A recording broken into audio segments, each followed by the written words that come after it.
How to change your mindset about money. Are you interested in growing your finances, but you know you have conflicting beliefs around money? Do you want to invest, build wealth, and give back to others, but you fear your mindset is holding you back? If you want to retool the way you look at your finances, you're in luck, because in this video, I'm gonna show you how to change your mindset about money.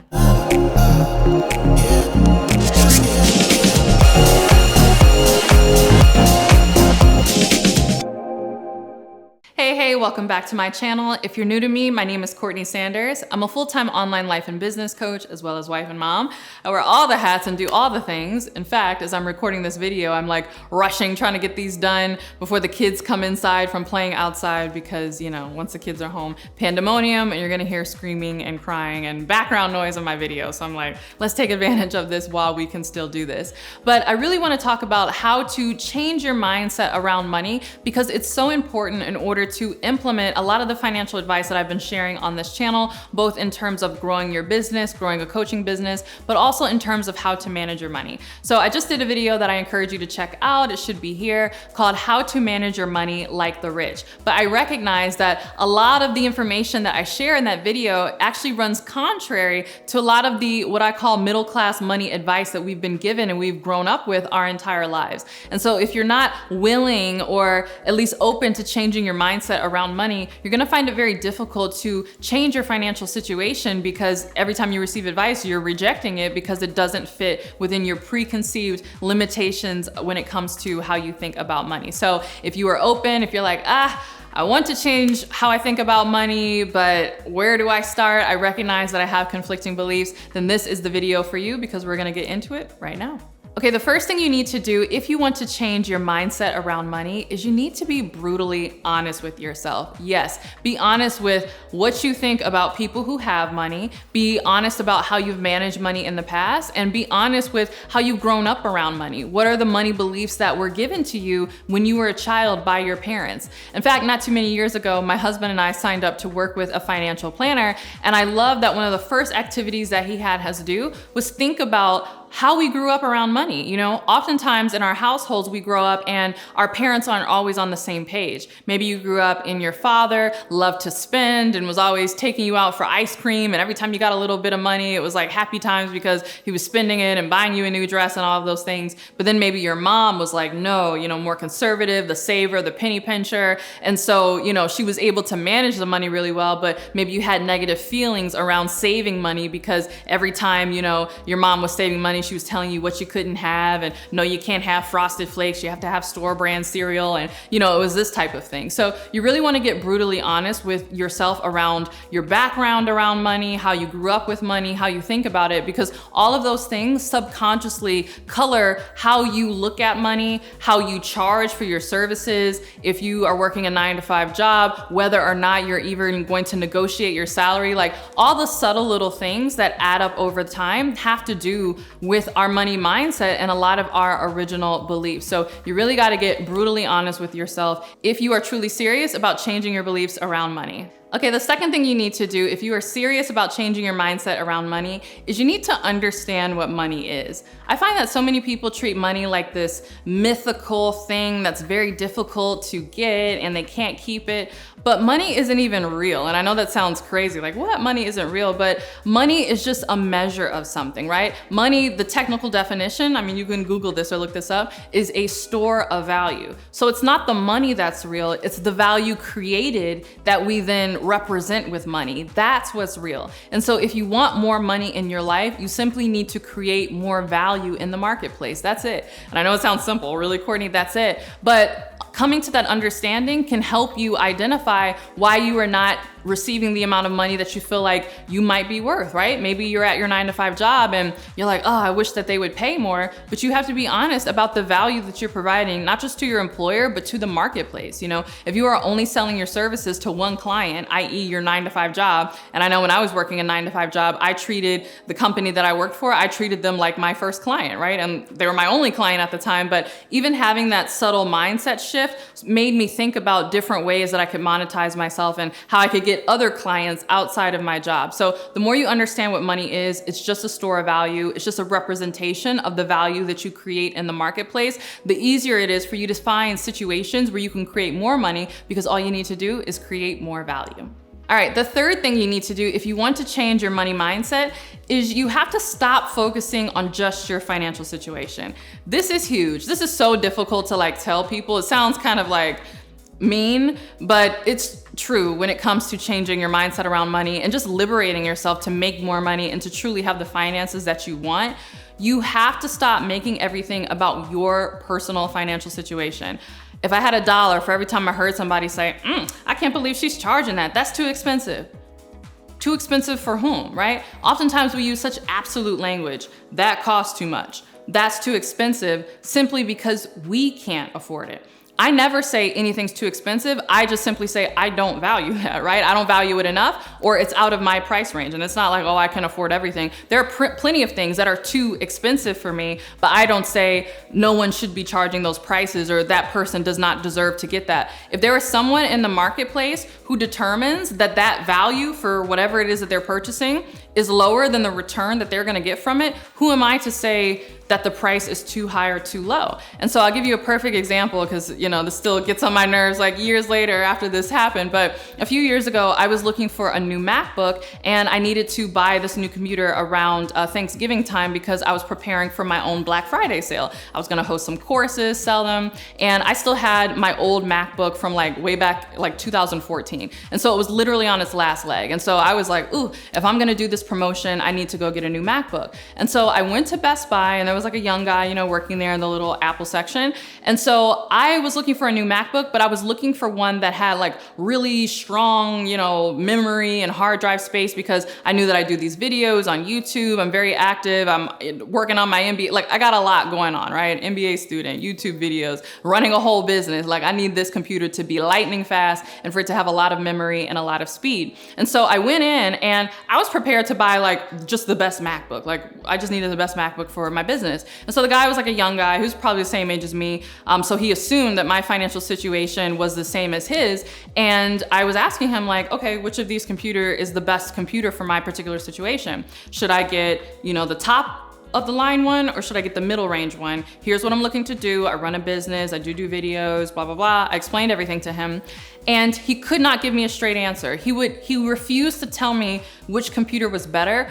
All he kept saying was, well, I don't know why you would pay for the top of the line one, because that's a whole $1,000 more. And why would you pay an extra $1,000? For $1,000 left, you can get this one, and this one isn't so bad. Sure, it doesn't have XYZ that the top of the line one has, but it has all this other stuff, and then you don't have to pay $1,000. And I kept saying to him over and over again, I understand that the top of the line one is $1,000 more. However, I need this for my business. The price is not the issue. I'm more concerned with getting the correct machine for my needs.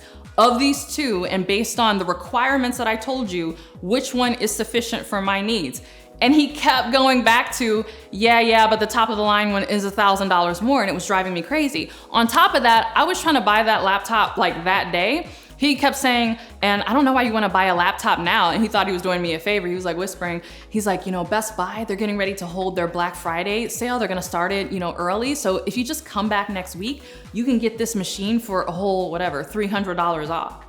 And I was so frustrated, I just left and went to the Apple store where someone could actually answer my question and sell me the computer that I was looking for. Because I was so frustrated, because I'm dude, I told you this MacBook that I currently have is on its last leg. What is the point of saving $300 or even $1,000 for not getting the top of the line one if I have to wait a week, I can't work on my promotion? I will lose more money waiting than I would have by just buying the most expensive MacBook now and not taking advantage of the sale. And so this is a perfect example of this. We have to get out of making everything about our personal financial situation. God willing, your financial situation is not permanent, right? We can always change it, right? What is money, right? We talked about that in the last point. Money is just a store of value. You can always create more value and change your financial situation. But if you make everything restricted to what your financial situation is, this is not worth it because I personally can't afford it, you will miss out on so many opportunities and you will miss out on the ability to sell others. This is another reason why it's so important to get your money mindset in order. Many of you are trying to sell your coaching services and you're walking in with with this limited, like, I hate sales is bad, it's mean to charge people a lot of money mindset, and you are putting that on your clients. And there are clients that want to pay you more money, but because you have this like, low down, like, oh, money is bad, it's bad to charge money mindset, you keep talking them out of the sale the same way that the Best Buy guy did. So I'll get off my diatribe, but if you want to change your mindset around money, you have to stop focusing on your financial situation. All right, I have more strategies where that came from, but first I want to hear from you. Do you have a good relationship with money? Share in the comments below. Okay, the fourth thing you need to keep in mind if you want to change your mindset around money is you cannot take advice from everyone. Stop taking money advice from everyone, okay? You have to consider the source. And I talk about this in detail in my How to Find a Business Coach or Mentor video. Even if you're not looking for a business coach, I still recommend watching that video because all the advice that I give in that video is applicable in this particular circumstance. How many of us listen to financial advice from our parents, from our cousins, uncles, family, and friends, and they are not in the financial situation that we want to be? Why do we do that? We do it all the time. We wouldn't do it in any other circumstance, right? If I were an engineer and I was building a bridge, I would not take advice from my uncle who doesn't know anything about building bridges and, is not well-versed in engineering and has never built anything, right? I would not do that. And so it's the same thing with your finances. If you want to build wealth, why are you taking advice from people who have never built wealth before? You have to make sure that you are considering the source. And I know that sounds kind of like, touchy, because financial advice is something people love to give. Everybody loves to, pontificate and sit on their armchair and talk about what they would do if they had such and such money. But you just kind of have to smile and nod and, let people, get out whatever they want to say, and then promptly go to a source who can really help you elevate your financial situation. So it's so important, but make sure that you are not taking financial advice from everyone. Look at that person's finances, right? And not just on the surface, because there's a lot of people who are very flashy, who wear a lot of designer clothing and have multiple luxury cars, and, they're doing all this stuff, but all of that could be a front and you don't know what their financial situation is on the back end. So you'll be able to tell if you look for, true signs, is the person pretty carefree when it comes to money? They're not financially stressed or strapped. Where do they live? Do they own their home? Do they feel pretty calm? Do they talk about having cash in the bank? Do they have investments? Like, is their financial situation like substantial outside of all of this, like, flashy stuff? Because anybody can buy expensive clothing, and anybody can get a car note for an expensive car or anything. Those aren't the true markers of wealth. You want to look at the real markers of wealth. So make sure that you are taking financial advice from people who actually have good information to share with you. All right, the fifth thing you want to do if you really want to change your mindset around money is you need to do what wealthy people do, right? So stop taking advice from people who are not in the financial situation that you want to be in, and start actually doing the things that wealthy people do. Newsflash, wealthy people do things way differently than middle-class people, because middle-class people have been taught a middle-class money mindset that is designed to keep us middle class. Now, this is where, I get a little, my husband says I put my conspiracy theory hat on, but I believe that that's not by accident. I don't think that that's just by happenstance. I believe that there are people in power who benefit from the majority of the population being middle class, because that means it's a large labor pool. So we think about these huge corporations who employ millions of people, right? Like Walmart, I think, employs like 1 million people. Amazon employs 1 million people. Like huge companies where, 1 million people work for just one company. That is a lot of employees that they need working for them. Just being real, do you think that these huge corporations that have millions of people working for them, do you think they want our education system to teach everybody about how to be wealthy, how to work for yourself, how to charge your worth, how to charge more money? Like, just being honest, if everybody knew this information, the system would collapse, right? Because so many of these corporations have built their profit margins around keeping people at just a moderate income and essentially just paying people just what they need to live and maybe a little more, so that they can take a vacation every once in a while, or go out to brunch with their friends. But the salaries aren't really designed to help you get wealthy, because they don't want you getting wealthy. They want you working for them or for another corporation for the rest of your life. So most of the money advice that we've been given is in that frame of mind in terms of the expectation that you're gonna be middle class your entire life, you're gonna be working a job your entire life, you're gonna be receiving the salary, and there's nothing you can do about it. So if you gotta work an average job for the rest of your life and make an average salary, here's how you put a little away in your 401k plan, here's how you save a little bit. Like, it's all this money mindset that's kind of designed to keep us small. And I talk about this in some of my favorite books and my video that you can check out here, all about the 5 books that really changed my financial life as a woman entrepreneur. There's a book that I mentioned in there called The Millionaire Fast Lane that talks about how truly wealthy people typically don't follow the path that is advertised to most of us in the middle class. So check out that video. Check out the video about how to manage your money like the rich, which you can also check out here or in the links below.